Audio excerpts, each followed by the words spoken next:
కొడుకు ముచ్చటపడ్డాడని ఒక బైక్ కొనిచ్చిండు ఒక తండ్రి.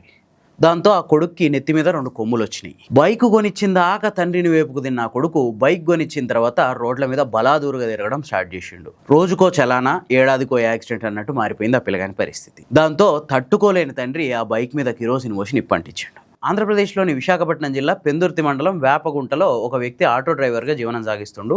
ఆయనకి 2 కొడుకులు.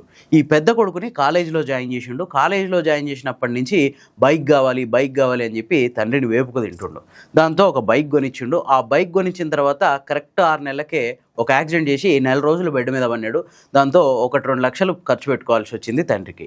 సరే పోనీలే పిల్లోడు దక్కిండు కదా అనుకుంటే ఆ తర్వాత నుంచి మళ్ళీ అదే పరిస్థితి. రోజుకో చలానా తండ్రి నెంబర్కి వస్తుంది. దానికి తోడు జులాయిగా ఫ్రెండ్స్ని వేసుకొని తిరగడం మొదలుపెట్టిండు. ఇక తట్టుకోలేని తండ్రి ఏం చేయాలనో తెలియక ఈ బైక్ వల్లనే వీడు ఇట్లా చెడిపోయిండు, ఈ బైక్ లేకుంటే వీనికి వచ్చిన కొమ్ములు ఊడిపోతాయని చెప్పి వాళ్ళు ఉండే కాలనీకి కొద్ది దూరం తీసుకెళ్లి బైక్ మీద కిరోసిన్ పోసి నిప్పంటించేసిండు.